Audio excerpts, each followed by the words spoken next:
အဲ့တော့မြတ်စွာဘုရားဝိစီတိုင်းရဲ့မြို့ငယ်ကလေးတစ်ခုနာတိကာမြို့လေးနာမည်ပရိသတ်ရဲ့ဖတ်စာ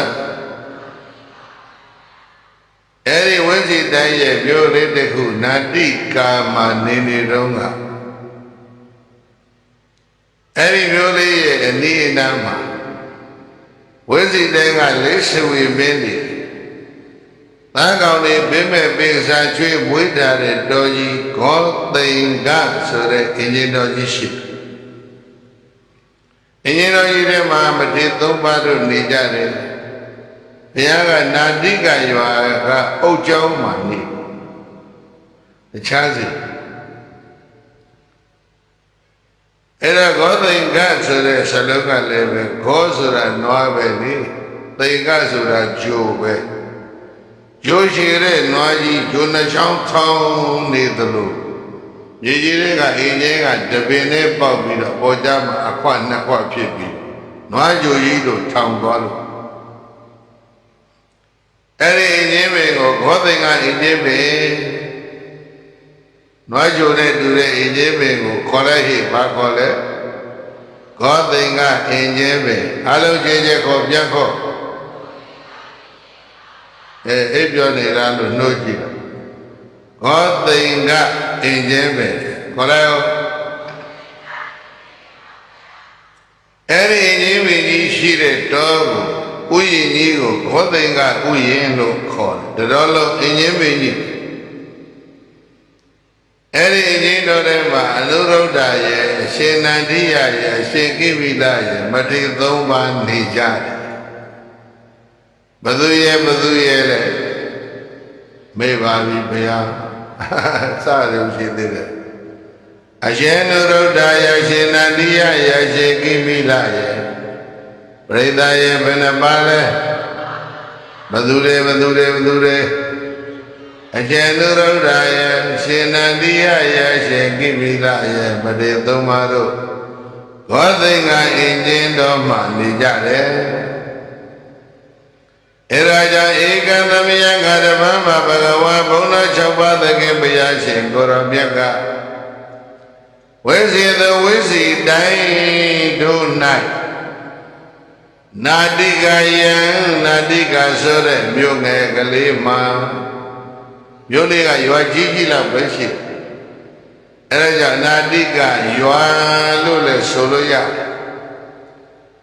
နာတိကယနာတိကဆိုတဲ့ရွာကလေးမှာကေဇကဝသတိအုတ်ချောင်းထဲမှာအုတ်ချောင်းတိုင်းမှာဝိဟရတိဣရိယပဋ္ဌမြတ်တာရွှင်ပြုံး၍တရေသောဝိနေထိုင်တော်မူခဲ့ပါပေသတည်း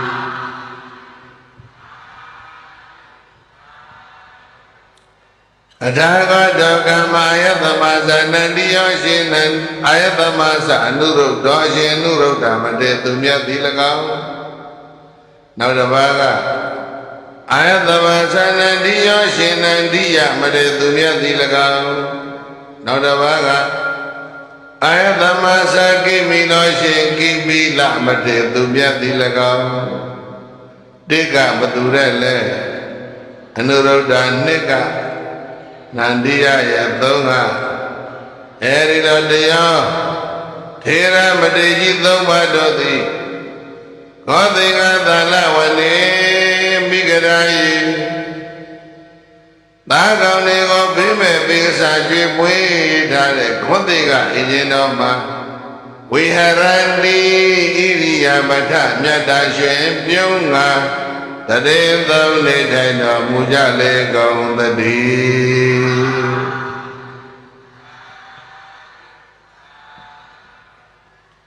ရသော်ပြေကနာတိကရွာအုတ်ကျောင်းမှနေတယ်ဂေါသိင်္ဂအင်ဂျင်တော်မှာရှင်နာအရှင်အနုရုဒ္ဓရဲ့ရှင်နန္တိယရဲ့ရှင်ကိမိလရဲ့မတေသုံးပါးတို့နေတယ်ပရိသတ်ရဲ့မတေသုံးပါးတို့နေတဲ့တောကိုပြောပါတော့ဂေါသိင်္ဂအင်ဂျင်တော်ပြန်ပြော အဲ့ဒီတော်မျိုးတောင်းတကုံရှိရင်သိကောင်းဘူးနော်ဘယင်ကအဲ့ဒီတော်ကမိတ်ထုတ်တယ်သားကောင်တွေလည်းမပြစ်မခတ်မတတ်ရငှက်တွေလည်းမပြစ်မခတ်မဖမ်းဆီးရအိုင်ဒီကန်နေထဲမှာငါးတွေလည်းရှိတယ်အဲ့ဒီငါးတွေလည်းပဲမဖမ်းရအိုးကောင်းကင်ကသတ္တဝါကြီးမြေကြီးတွေကသတ္တဝါကုန်းဘောကသတ္တဝါအလုံးဘေးမဲ့ပေးထားလို့အဲ့ဒါမိဂဒါယဒီလိုခေါ်တယ်ခေါ်လိုက်မိဂနံအဘယံတတာတိတိမိဂဒါယောသတ္တဝါမောကိုပြီးမဲ့ပြီးရတော့ကိုပြိဿရေဘာလို့ခေါ်မိဂဒါယေဒါပေမဲ့မိဂဆိုလို့ကပါဠိတော်ထဲမှာပြောင်းဒါယပုတ်ပဲကြံအခေါ်လွယ်အောင်လို့လုပ်ထားတာဖြစ်ဒါတွေမကသေးဘူးတဲ့ဟင်းရွက်ခူးတွေလူတွေလည်းမဝင်ရမြင့်ချိုးမှုနှုတ်တဲ့ပုဂ္ဂိုလ်တွေလည်းမဝင်ကြနဲ့ထင်းခွေရေခတ်တဲ့ပုဂ္ဂိုလ်တွေလည်းမဝင်ကြနဲ့တောကြီးကတိတ်ဆိတ်ပြီးတော့ငြိမ်သက်တယ်တော့အရရှိပြနာကနေတောကြီးလုံးချုံအောင်ကာပြီးတော့ဝင်ပေါက်ထွက်ပေါက်မှာပြိဿရဲ့မင်းကအဆောင်တောင်ချထားသေးတယ်ဝင်ပေါက်ထွက်ပေါက်မှာပါထားတောက်ထဲမှာကမထေပဲနှစ်ပါးဒါဆိုရင်ဘုန်းကြီးတို့တောင်တကောကရင်းပြီးလောက်ပြီးတန်ခါ၃ပါးချမ်းသာအောင်လို့ဘယင်စောင့်ရှောက်တာမဟုတ်လားဘယ်ဘယင်နေပြည်တော်ကဘယင်တွေမဟုတ်ဘူးဘယ်ဘယင်ဝိစီတိုင်းကဘယင်နော်တန်ခါရဏီတွေတောကြောင့်မှငှက်ဖမ်းတဲ့လူလည်းမလာနဲ့ငါးဖမ်းတဲ့လူလည်းမလာနဲ့မို့နောက်မှမြေချိုးမဲ့အဲ့ဒီပုဂ္ဂိုလ်တွေကဝင်ခွင့်ပေးသလားထင်းခွေရေခတ်တွေကယန္တာကြီးသုံးပါချမ်းသာစေခြင်းတို့ဘယင်စီမံထားတာပြိဿကောင်းလိုက်တာနော်အဲ့ဒါယန္တာကြီးသုံးပါကလည်းချမ်းသာသာဒီတော့မှနေနေအဲ့ဒါတခုသောနေ့ညနေဆောင်ကလေးဒီနာကပဏ္ဏသမီရတောကမသာယနာသမယညနေချမ်းကာလမှာဘဂဝါဘုရား၆ပါးသခင်ဘုရားရှင်ကိုရောမြတ်သည်ပရိသန္လနာဝဋ္ဌိတောဓမ္မရီဒီကိအောင်ရာမှထတော်မူခဲ့၍မြတ်စွာဘုရားဓမ္မနေကြောင်းလေးကိအောင်ရာကထပြီးတော့ယေနဂောသိင်္ဂသလဝနတေတုပသင်္ကမိဂောသိင်္ဂဥယျာရှိရာသို့ဘုရားရှင်ကြွလာခဲ့တယ်ဂောသိင်္ဂအင်းကြီးတော်ရှိရာကိုမြတ်စွာဘုရားကြွလာပြီးဥယျာဘဝနာရောက်ဥယျာဆောင်တဲ့ဘယင်ကတာဝန်ပေးအဆောင်ချတာတဲ့ဥယျာဆောင်တဲ့ဘုရားနဲ့တွေ့ပြီအတာခောတာယပါလောဘဂဝတတုရတောဝအာကိသန္တံဒိဋ္ဌဝယေနဘဂဝတေနုပသင်္ကမေဥပသင်္ကမေတောဘဂဝတံဣဒတဝသံဥယျာဆောင်ကဘုရားရှိရာပြေးလာပြီးတော့မြတ်စွာဘုရားကိုရောမြတ်ကိုလက်အုပ်ချီတယ်ရှိခိုးတယ်လို့မရှိဘူးတဲ့ဘဂဝတံဣဒတဝသဘုရားရှင်ကိုရောမြတ်ကိုဘာပြောလဲဆိုရင်မပါဝိတိသမနဒါယံဣဒံဒါယံစကလုံးကြီးကပြင်းထန်လိုက်တာမပါဝိတိသမနသမနယဟံဣဒံဒါယံအဲ့ဒီတော်ကိုတွင်သင်သည်မပါဝိတိဝင်မသွားပါနဲ့မြတ်စွာဘုရားကိုဘဂဝါလည်းမခေါ်ဘူးဗန္တိလည်းမခေါ်ဘူးသမနဘုရားဘယ်လိုခေါ်လဲသမဏဆိုရယ်ဘုန်းကြီးယဟန်ခေါ်တဲ့အတိုင်းခေါ်ရတာပဲမဟုတ်လားဒါဆိုရင်ဒီဥယျာဉ်ဆောင်ကိုပြိဿရဲ့ခံမှန်းကြည့်လိုက်ဘုရားမှမသိဘူးဒီကောင်နော် အဲ့လိုလူမျိုးကိုပရိသတ်ရဲ့အရေးကြီးတဲ့နေရာထားတော့ခုပရိသတ်ရဲ့တွေ့ပြီဥယျာဉ်နဲ့နေတာကရဟန္တာကြီး၃ပါးဥယျာဉ်ကိုကြွလာတာကမြတ်စွာဘုရား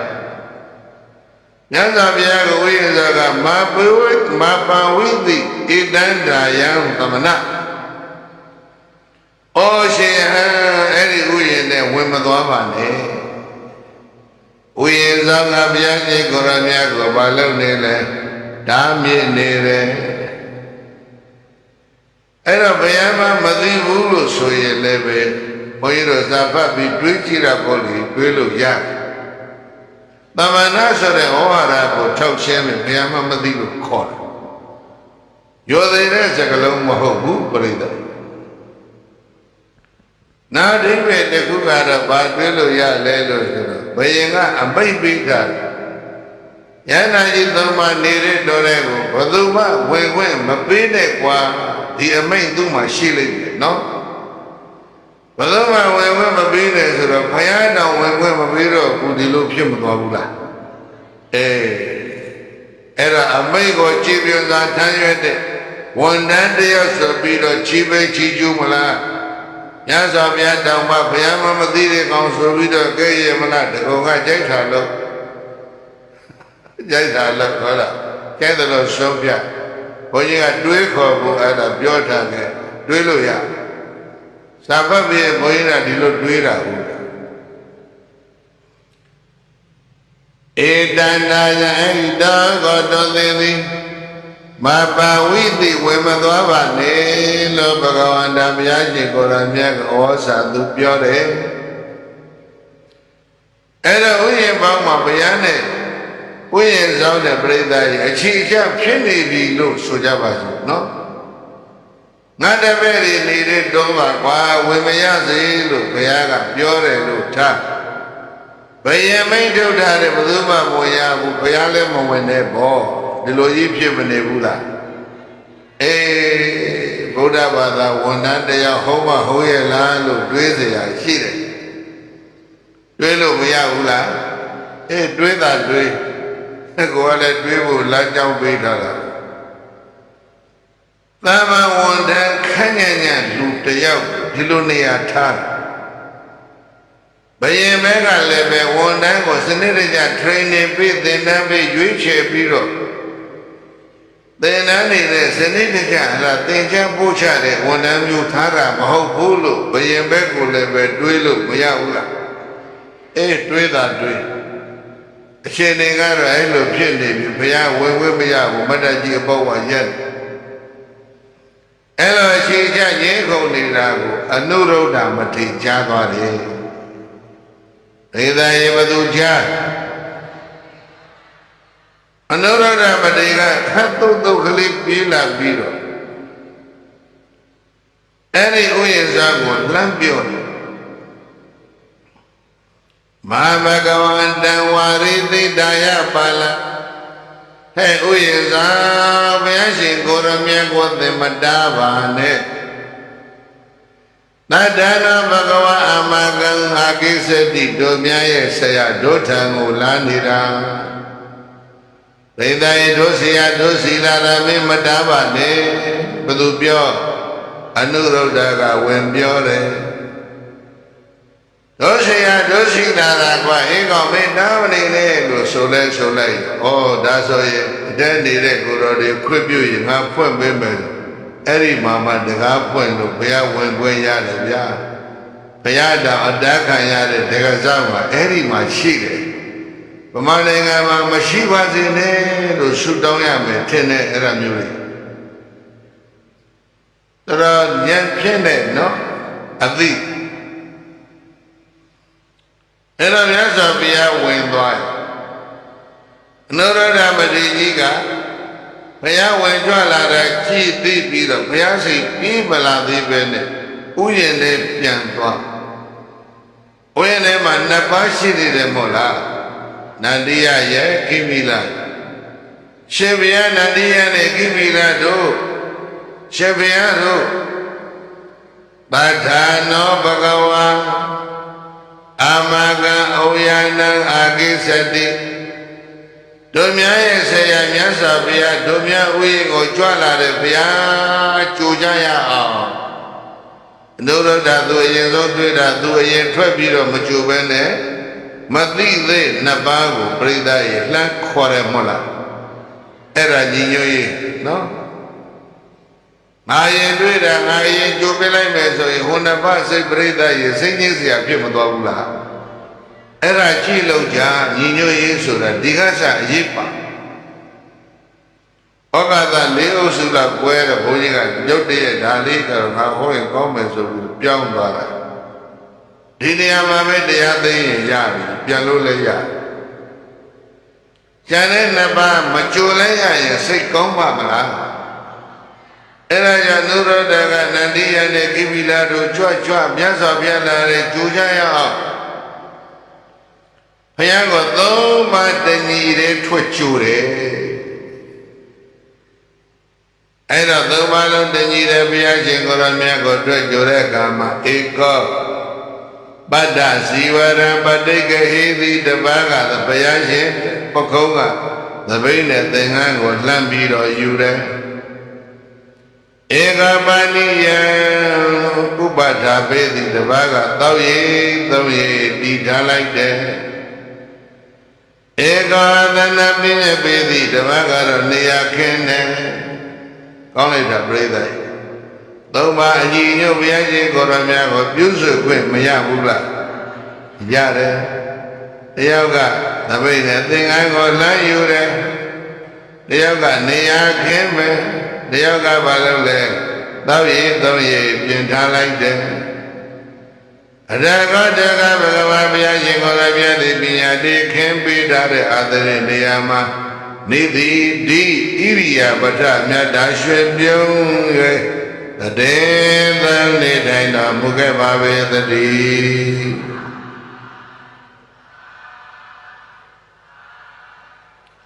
မြတ်စွာဘုရားအင်ကြီးမေချေရင်မှာခေပေးတဲ့နေရာမှာထိုင်ပြီးအင်ကြီးမေချေရင်မှာခင်းထားတဲ့နေရာမှာမြတ်စွာဘုရားထိုင်လိုက်ပြီးဘုန်းကြီးတို့ခမ်းမကြီးတဲ့ရာသီဥတုကရှောင်းကုန်လို့ຫນွေကူး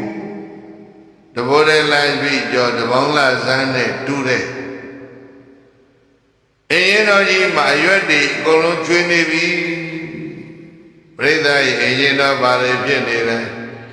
အရွက်တွေကျွေးနေတယ်အဖူးအကောင်တွေထနေတယ်အရေးကောင်းကောင်းမရှိဘူးနော်တချို့အင်းဘင်္ဂဘူးတွေအကောင်တွေထွက်လို့တချို့အရွက်တွေကျွေးနေတော့အရေးကောင်းကောင်းမရှိတဲ့ရာသီကြီးဘုရားရှင်ကိုရောမြတ်အင်းကြီးတော်ကိုကြွလာတာအဲဒီမှာဘုရားရှင်ကိုရောမြတ်ကသံဃာတော်သုံးပါးကိုမေးတယ်ကေစီပါဏာနုရုဒ္ဓကမဏိယံယာပလိယံခြေသာတို့ဒီကောင်းထိုင်ကောင်းရှိကြရဲ့လားဗိဒကေနပိနကိလမထဆွမ်းသင်္ကန်းနဲ့ကောမြတ်မြတ်တတရှိကြရဲ့လားဆွမ်းကောအရှင်ပြေလားသင်္ကန်းပညာကောသပိစိနိဗ္ဗာန်ရှင်ပြေလားပေါ့နေကောင်းချမ်းသာကောရှိကြရဲ့လားသုံးပါးတပြိုင်တည်းတိတ်လျှောက်ကမဏိယဗန္တေယပဏိယဗန္တေပိဏကိနာပိနကိလမမဒီလိုတော့သုံးပါးနေကောင်းကြတယ်ဗျာဆွမ်းလည်းပဲအရှင်ပြေကြောင်းပါမြတ်စွာဘုရားအဲ့ဒါသုံးပါးတပြိုင်တည်းလျှောက်တာလေးနဲ့သတိပြုလိုက်နော်တပည့်တော်တို့နေကောင်းကြပါတယ်ဆွမ်းလည်းမြတ်မြတ်တာရရပါတယ်သုံးပါးရှိတာတစ်ပါးစီလျှောက်တာသုံးပါးတပြိုင်တည်းလား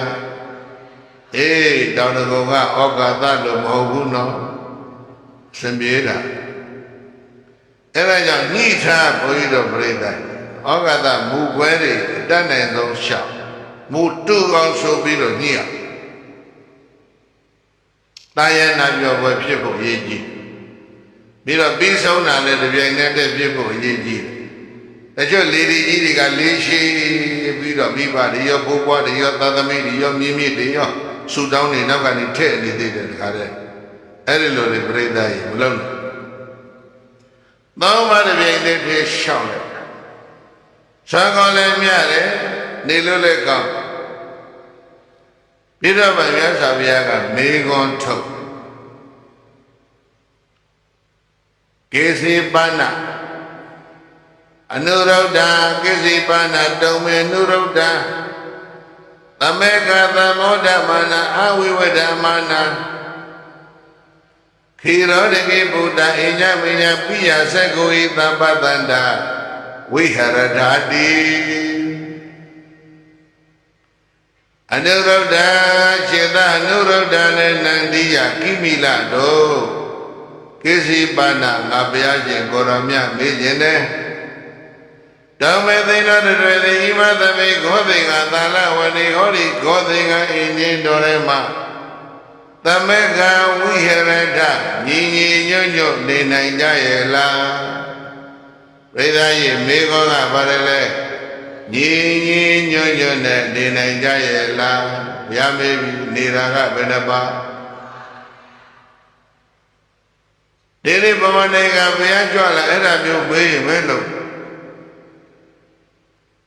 ကေစီပါဏာနုရုဒ္ဓသမေကသမောဓမာနသမောဓမာနတယောက်နဲ့တယောက်ဝမ်းမြောက်ဝမ်းသာဝိဟရထနုနေနိုင်ကြရဲ့လားနောက်မေကောကတယောက်နဲ့တယောက်ဗါတယ်လေဝမ်းမြောက်ဝမ်းသာရှိကြရဲ့လားမေကြည်သာတယောက်နဲ့တယောက်ဝမ်းမြောက်ဝမ်းသာရှိကြရဲ့လားအဲ့ဒါပိုးတောင်ခက်သေးတယ်တယောက်တယောက်စိတ်ကောက်နေတာတွေကများသမေကသမောဓမာနနောက်တစ်ခုကဘာလာပြန်လဲတောမေသိဏတုတေတိဣမသမေဂောသိင်္ဂသာလဝရိဟောဒီဂောသိင်္ဂအင်ကြီးတော်ထဲမှာအာဝိဝဒမာနညေခုံညေခရံပြုခြင်းမရှိဘဲနဲ့ဝိဟရထနုနေနိုင်ကြပါရဲ့လားညေခုံတာတွေခရံဖြစ်တာတွေမရှိဘဲနဲ့နေနိုင်ကြရဲ့လားလို့ဘဂဝါဘုရား၆ပါးသင်္ကေဘုရားရှင်ကိုရောမြတ်ကဣမံပညာဤမေကောကိုအပေါစိ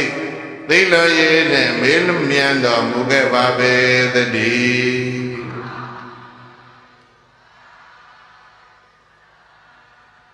သမက္ကဝိဟရထညီညီညွတ်ညွတ်နေနိုင်ကြလား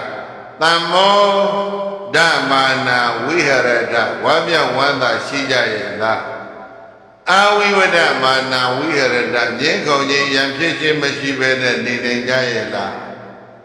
ရသော်ဗျာဆိုရင်လေနော်တန်ဃာရရှင်မြတ်တွေရံဖြစ်မှသိဆိုရင်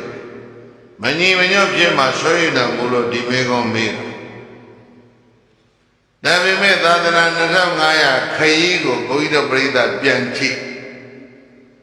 ညစာပြပရိနိဗ္ဗာန်စံပြီးနှစ်100ပဲကြာသေးတယ်ဝေဒာလီကစပြီးတော့သံဃာတော်တွေကွဲတာ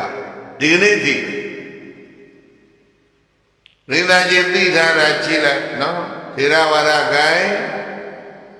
ထိုင်လာအိုကမ္ဘောဒီးယားဗမာနောက်သိဟုတ်9နိုင်ငံတရုတ်တို့မော်ဂိုလီးယားနဲ့ကိုရီးယားတို့ဂျပန်တို့ကြတော့ဘာခေါ်လဲမဟာယာနကွဲမတော့ဘူးတိဘက်ရောက်တော့ပါတယ်လေဝစီရာယာနာဟောကွဲကုန်ကဲဗမာပြည်လည်းပြန်ကြည့်လိုက်အောင်သုဒ္ဓမခိုင်းရွှေကျင်ခိုင်းဒွာရခိုင်းကွဲနေလားဒီလိုမဟုတ်လားဟောမှာကောသိကအင်ဂျင်တော်ဘုရားမေးတာဒါတွေကိုဆွေးလို့ပြီ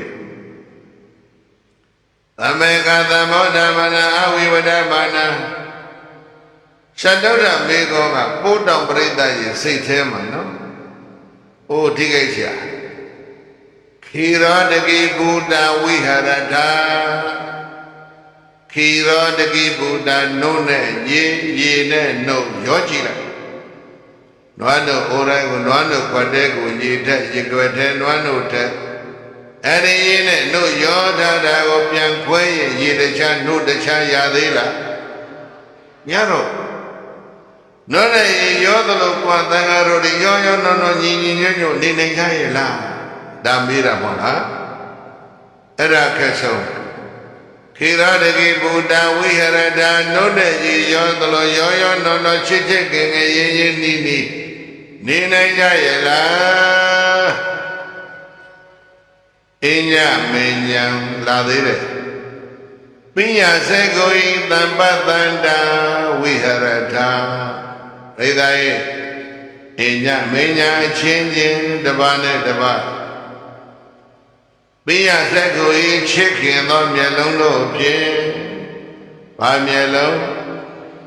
ပါဠိလိုဖတ်ရင်ပိယစေကုအလုံးဖတ်ဗာမျက်လုံးတရားကြည့်ရင်ချစ်သောမျက်လုံးနဲ့ကြည့်နိုင်ကြရဲ့လားပရိသတ်ကြီးစိတ်ထဲမှာတော့သာဝေကယူစရာကောင်းလိုက်တာဒီမေကုန်းမျက်စောင်းတခဲခဲနဲ့ကြည့်နေတာမျိုးမဖြစ်သင့်ဘူးလေအန္တကြီးကြီးနဲ့မျက်တောင်ကြီးကြီးတွေနဲ့ကြည့်တာမျိုးပဲကောင်းမလဲတပတ်နဲ့တပတ်ဘယ်လိုကြည့်ရဘိယာစိတ်ကိုချစ်ခင်သောမျက်လုံးအစုံတော်ဖြင့်သဗ္ဗတန္တာကိုယ်စီကြည့်ချူဆက်ဆံနိုင်ကြကုန်သည်ဖြစ်ရဲ့ဝိရထအပိနုနေနိုင်ကြပါရဲ့လားလို့ဘဂဝါဘုန်းတော်ချုပ်ပါတဲ့ဘုရားရှင်ကိုရောမြတ်ကဣမံပညာဤမေကောင်းကိုအပေါစေသိလို့ရည်နဲ့မေမြတ်တော်မူခဲ့ပါပေတည်း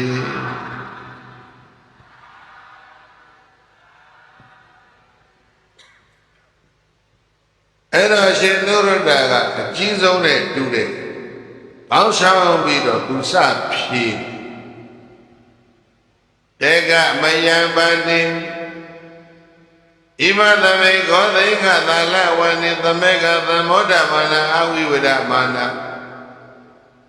ခေရောတကိဘုဒ္ဓိညမိယပိယသက္ကိုဤသဗ္ဗတန္တဝိဟရမဘုန်းတော်ကြီးတော်မူသောမြတ်စွာဘုရားတပည့်တော်တို့ညီနောင်၃ပါးဒိဋ္ဌာရဲ့ဘယ်နှပါးသက္ကေဝေမင်းသားတွေကအာလုံးရန်ဖြစ်လာကြတော့တပည့်တော်တို့ညီနောင်၃ပါးတို့သည်ဣမသမေခောသိကသာလဝတိဟောတိခောသိကအင်းရင်တော်မှာသမေကကိုစိတ်နေရကြည်ညို့ကြကုန်သည်ဖြစ်၍သမောဓမာနတယောက်တယောက်ဝမ်းမြောက်ဝမ်းသာအဝိဝရမာနငြင်းခုန်ခြင်းလည်းမရှိကြပဲခေရောတကိပူရနုနဲ့ရေရောသလိုရောနောပိယစက္ခုဟေချစ်ခင်သောမျက်လုံးအစုံတို့ဖြင့်သဗ္ဗတန္တာကိုယ်စီကြည့်ရှုဆက်ဆံနိုင်ကြကုန်သည်ဖြစ်၍ဝိဟရမညီညွတ်ချမ်းသာချစ်ခင်နေနိုင်ကြပါရဲ့လို့ဘဂဝန္တဘုန်းလျှောက်ပါတဲ့ဘုရားရှင်ကိုရောမြတ်ကိုအဝါဆုံးရွှေနဲ့တော့ကြအောင်လျောက်ထားရှာကြလေကုန်သတည်း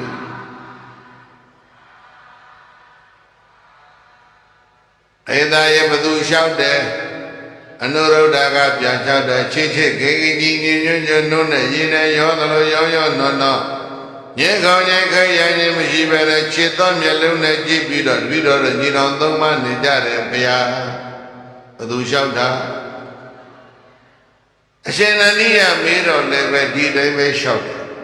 အရှင်ကိမိလမေးတော့လည်းပဲဒီတိုင်းပဲလျှောက်တယ်၃ပါးလုံးလျှောက်တတ်တဲ့ကကွဲလွဲသလားတညီတဲ့လား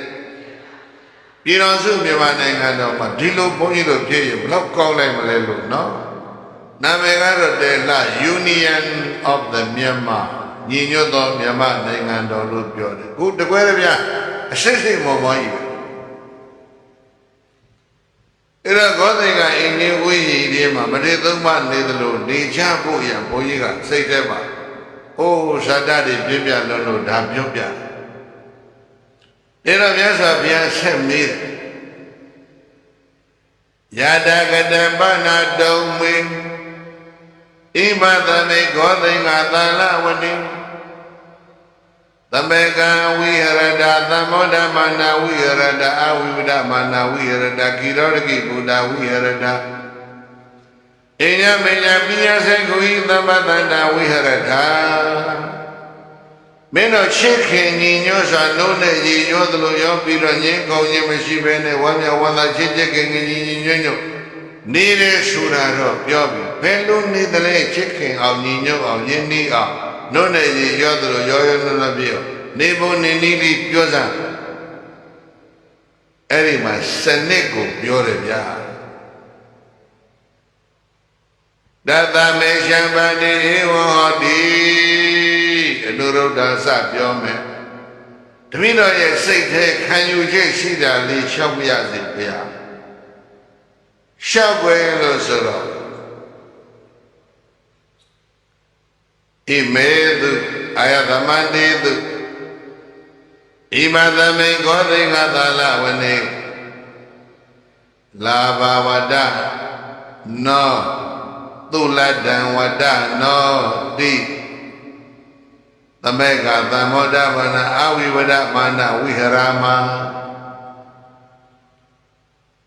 အနုရုဒ္ဓကဒီနှစ်ပါးသောကိုယ်တော်တွေနဲ့တပည့်တော်အတူတူနေရတာ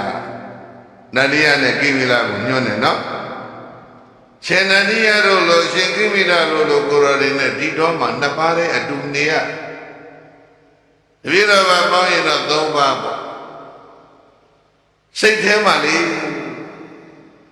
လာဘဝတ္တနောသုလတ္တဝတ္တနောအယတော်လိုက်တာဒီပုဂ္ဂိုလ်မျိုးတွေနဲ့ဒီလိုနေရတာပါတယ်လေအယတော်လိုက်တာ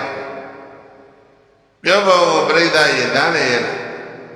ဒီလိုပုဂ္ဂိုလ်တွေနဲ့နေရတာစိတ်ငြိမ်းစရာကောင်းလိုက်တာလို့ပြောလာအေးဗျာနှလုံးသွင်းလေးတွေပြိဿရဲ့ခံယူချက်ကလေးတွေလိုအပ်ရင်ပြင်ကြဗျာလာဘဝတ္တနောသုလတ္တဝတ္တနောဣမေယသမန္တိသတ္တိမတ္တိခောသိင္ကဝနေခောသိင္ကသာလဝနေဝိဟရာမခောသိင္ကဣယေရမဣမတိနှစ်ပါးနဲ့အတူနေရတာတပည့်တော်ရဲ့ဘဝတော့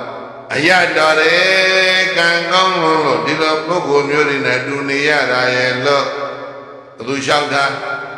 အာယသမနုရုဒ္ဓရှင်နုရုဒ္ဓမတေသူမြတ်ကဘဂဝန္တံဘုံ၆ပါးတဲ့ဘုရားရှင်ကိုရောမြတ်ကိုအဝါစာရွှေနဲ့တော့ကြအောင်လျောက်တာရှာလေတည်း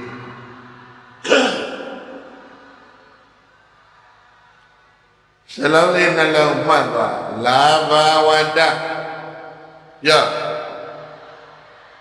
အယတော်တယ်လို့ဘာသာပြန်အယတော်တယ်ဒီလိုဘောကမြင်တဲ့နေရတာဘဝမှာအယတော်ထာသုလတံဝတ္တကောင်းစွာရခြင်းပေပဲဘာလဲအယကောင်းကောင်းကိုကောင်းကောင်းကြီးရလိုက်ဒီလိုပုဂ္ဂိုလ်တွေနဲ့တူနေရတာဘဝမှာကံကောင်းလိုက်တာ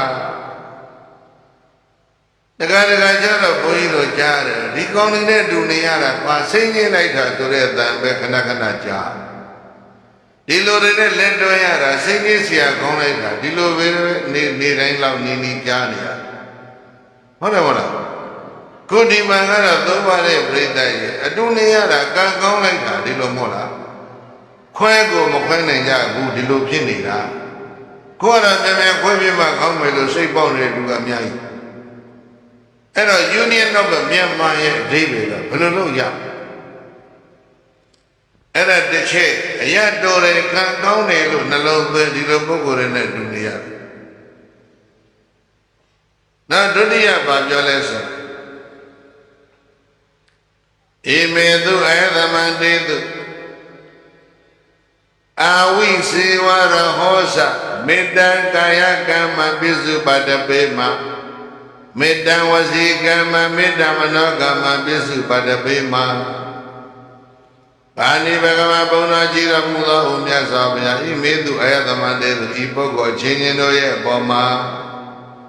မယံတပိတော်တို့တွေသည်အာဝိစေဝမျက်မှောက်မှာပဲဖြစ်ဖြစ်ရဟောစမျက်ွယ်မှာပဲဖြစ်ဖြစ်ဘုန်းကြီးဆိုတာနားလည်လားရှေ့မှာပဲဖြစ်ဖြစ်နောက်မှာပဲဖြစ်ဖြစ်ပေါ့ဒီနေ့ကတော့ဒီလိုပြောတယ်ပေါ့လားမျက်ွယ်ဖြစ်ဖြစ်မျက်မှောက်ဖြစ်ဖြစ်ဒီပုဂ္ဂိုလ်ချင်းချင်းကတစ်မေတ္တံကာယကမ္မပိစုပတ္တပေမ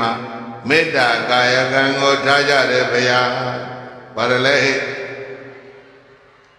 မျက်မှောက်ရောမျက်ွယ်ရောဘာကာယကံမေတ္တာကာယကံဘလောက်ကောင်းလဲမေတ္တာကာယကံဆိုတာဒီလိုလေးပေါ့ဒီလိုပေါ့ပြိဿရဲ့သုံးပါးဗျာအဲ့ဒါဆွမ်းစားပြီးတော့သပိတ်စားသပိတ်ကိုရေဆေးပြီးတော့နေလန်းထားတဲ့အခါလေဒီဘိုးတွေကကြလာတယ်နှစ်ပါးသောကိုယ်တော်တို့ကတရားထိုင်နေလို့သပိတ်ထပြီးတော့မယုံမိဘူးပေါ့ တဘာသာကိုရကတဲ့တကားတဲ့ခန်းတွေကထွက်လာပြီးတော့သပိတ်ရုပ်တယ်ကိုသပိတ်ပဲကိုရုပ်မလားကျန်တဲ့နှစ်ပိုင်းရဲ့သပိတ်ပဲသပိတ်ကိုကမရုပ်သိသိဘူးလား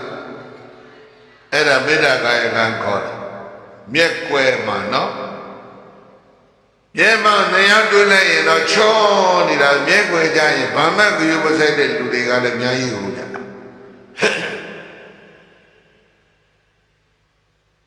ပွေမေ့တွေ့သိအောင်လွမ်းဆိုတဲ့လူတွေကသိပေါ်ဘယ်ဒီမှာမေတ္တာကာယကံကမျက်ကွယ်မှာလဲထားမျက်မှောက်မှာလဲထားဒီလိုမဟုတ်လားအဲ့ဒါညီညွတ်တဲ့ကျင့်စဉ်တွေခေါ်တယ်မေတ္တာဝစီကမ္မံပြောဗါရလေနမတွေ့ရင်လည်းချစ်ခင်တဲ့စကားပဲပြော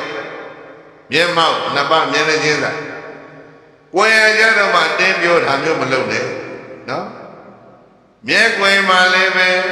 ချစ်ခင်ပွေရစကားပဲပြောမျက်မှောက်ကွယ်ရမှာလည်းဗါရလေကောင်းတဲ့စကားပဲပြောဖို့ဗျာ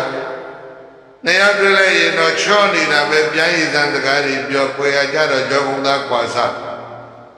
အဲ့ဒီလိုတွေမလုပ်ကြနဲ့တဲ့ပရိသတ်ကြီးတက္ကနောမှာရောသာသနာမှာရောဟုတ်လားမေတ္တာကာယကမ္မပစ္စုပ္ပတ္တပေမမေတ္တဝစီကမ္မပစ္စုပ္ပတ္တပေမမေတ္တမနောကမ္မပစ္စုပ္ပတ္တပေမအာဝိစေဝရောသမျက်မှောက်မှာရောမျက်ကွယ်မှာရောမေတ္တာကာယကမေတ္တာဝစီကမေတ္တာမနောကနဲ့နေကြတယ်လို့ဘဂဝန္တဘုံတော်၆ပါးသခင်ဘုရားရှင်ကိုရောမြတ်ကိုအဝါစာရွှေနေတော်ကြောင့်လျောက်တာကြလေတည်း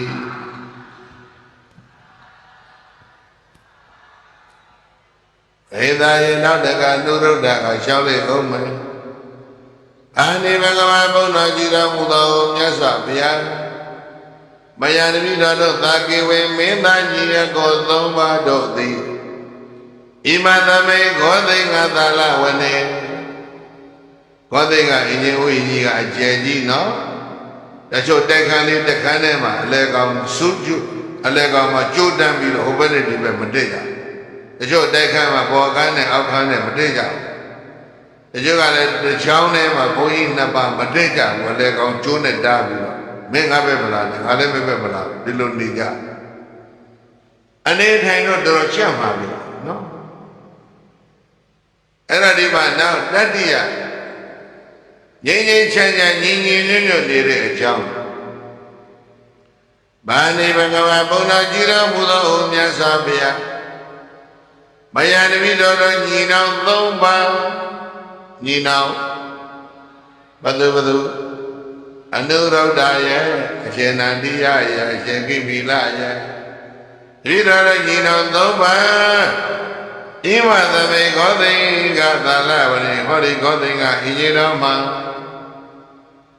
တက္ကစိတ်တနိခိပိတဝါကိုယ်စိတ်ကိုယ်အလိုဆန္ဒတွေကအကုန်လုံးလျှော့ချထားတယ်အဲ့ဒါလေဟိ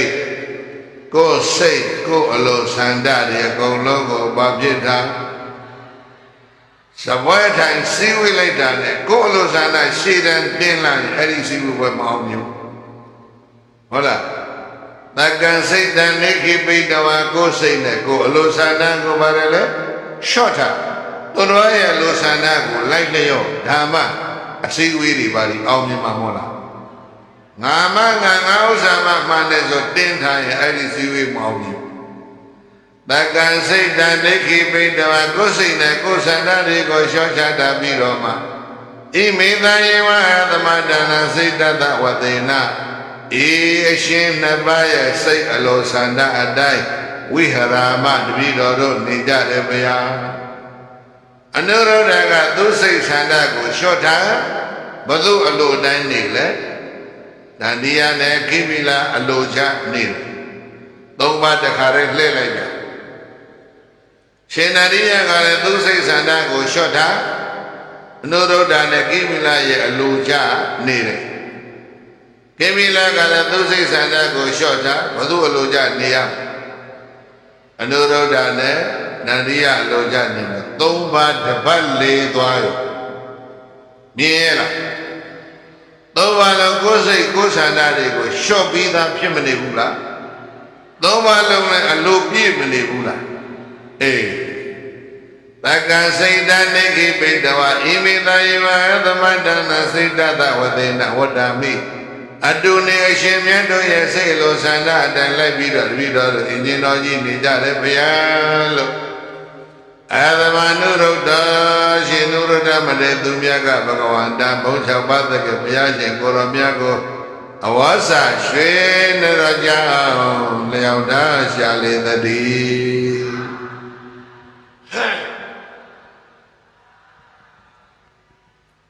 လေးခုဖြစ်သွားပြီနံပါတ်5ဗာဏိဘဂဝါဘုံတော်ကြီးတော်မူသောမြတ်စွာဘုရားမယတပိတော်ရဲ့ညီတော်3ပါးဣမတတေဂောသိင်္ဂသာလဝနေဟောဒီဂောသိင်္ဂအင်ဂျင်တော်မှာနာနာဟိကောနောဗန္တိကာယ3ပါးဖြစ်တဲ့ကြောင့်ကိုယ်ကာယက3ကို3ပါးဖြစ်လို့ကိုယ်ကာယဘယ်နှခုလဲ3ကိုမှ3စိတ်လားဧကံစိတ်တတစိတ်သေးပါဗျာကောင်းလိုက်တာနော်3ကိုရှိရင်3စိတ်လား3ကိုတစိတ်သေးလားဒီလိုစုပြောရတဲ့ကတော့မှဒီလိုဖြစ်ရင်ဘယ်လောက်ကောင်းလိုက်မလဲလို့နော်နာနာဟိကောနောပန္တိကာယရိတော်တို့ရေကိုကာယကတကူစီဖြစ်နေပေမဲ့ဧကံသဗ္ဗနာမိန်နေစိတ်တန်စိတ်ဓာတ်တွေကတော့တစိတ်သေးရှိပါလေဗျာ3ယောက်ပေါင်းရင်3စိတ်လားတစ်စိတ်သေးလားအေးတို့တိုင်းပြည်တော့ဖြစ်နေတာကတယောက်တည်းနဲ့15စိတ်လောက်ဖြစ်3ကိုတစ်စိတ်နဲ့နေကြတယ်ဗျာပြောနေကြကတော့2ကိုတစ်စိတ်ဆိုတဲ့စကားကတော့လောကမှာပြောရရှိနော်ဒီပိဋကမှာလာတဲ့စကားက3ကိုမှဘယ်နှစိတ်တဲ့နင်းစရာဘာမှမရှိတော့နော် union လို့ united ဆိုတာ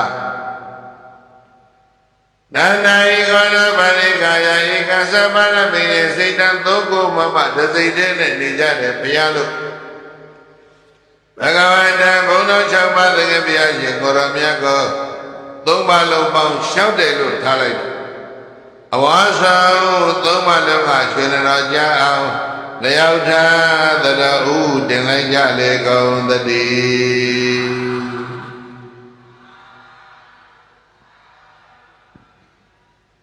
3ကိုပါတယ်လေ3ကို3စိတ်လား3ကိုတစ်စိတ်သေးလားတကုံမြို့သိကပုဂ္ဂိုလ်တွေဘောသိင်္ဂအင်ရင်တော်ကယန္နာကြီး3ပါးရဲ့ထုံးကိုနှလုံးမူ၍ရရွာရဲ့အကျိုးကိုညီညီညွတ်ညွတ်3ကိုတစ်စိတ်နဲ့ဆောင်ရွက်နိုင်ကြပါစေဆိုတာတို့အလေးနဲ့ဆုတောင်းနေပါနော်အဲ့ဒီတော့မြတ်စွာဘုရားကဘာပြောသောဗနဝတ္တဂောသိင်္ဂသာလဝနံဂောသိင်္ဂသာလဝနံဂောသိင်္ဂအင်ရင်တော်ကြီးကသောဗနံကျက်သိရှိလိုက်တာဂောသိင်္ဂအင်ရင်တော်ကြီးဘာဖြစ်တယ်လဲကျက်သိရှိတယ်ဘာဖြစ်လို့ညီညွတ်လို့ဘာဖြစ်လို့လဲတလုံးလည်းပဲပတ်သွားတော့ဘယ်လိုနေကြ3ကိုတစ်စိတ်နေကြတာတဘောရဲနဲ့တပေါင်းအင်းကြီးတော်ကြီးကရွက်တွေကကျွေးနေပြီသူရွက်တွေကလီတိုက်တဲ့တခါတည်းတပွဲနဲ့လီပြေးပြေးမှပြေးနေအရေးကကောင်းကောင်းမရအဲ့ဒါအပွင့်ဘူးတွေထားစအင်းကြီးပင်ခြေရထိုင်နေတဲ့ဘုရားကတော်ကြီးကြည့်ပြီးတော့ပါပြောချက်သေးရှိလိုက်တာကွာမင်းတို့ညီနောင်3ပါးဒီအင်ကြီးတော်ကြီးကိုဒီတန်မဲ့ကီနဲ့တန်းစာဆင်နေကြတာဒိဋ္ဌာရဲ့ဗာနဲ့တန်းစာဆင်တန်မဲ့ကီအားလုံးပြောဗါရဲလေပြည်တော်စုမြန်မာနိုင်ငံတော်ကိုလည်းပဲအလတ်ပြင်ဖို့ရဘုန်းကြီးတို့ပြိဿရဲ့တချမ်းနည်းတော့မစင်စားသစ်ပင်တွေဆိုင်လမ်းတွေပေါ့ရေတွေလောက်မီးတွေလောက်ခဏခဏအကုန်ပြက်ပြက်အစဉ်ပြင်ခဏခဏလို့ပြောတယ်နော်အဲ့တော့ဘုန်းကြီးကတော့တန်မဲ့ကြီးတဲ့တန်းစာဆင်ရင်တို့ပြည်တော်စုမြန်မာနိုင်ငံတော်ကြီးလှလာမယ်ကောသိကအင်းကြီးတော်ကရဟန္တာကြီး3ပါးရဲ့ထုံးကိုနှလုံးမူ၍ သုံးကိုတစိတ်မူဝါဒနဲ့နိုင်ငံတော်ဝါဒအပြင်တန်စာဆင်းရဲပါစေလို့ဆုတောင်းပြီးတော့ဘုန်းကြီးရဲ့ဂေါသိင်္ဂသုတ်တံဒီမှာဏိကုံးချုပ်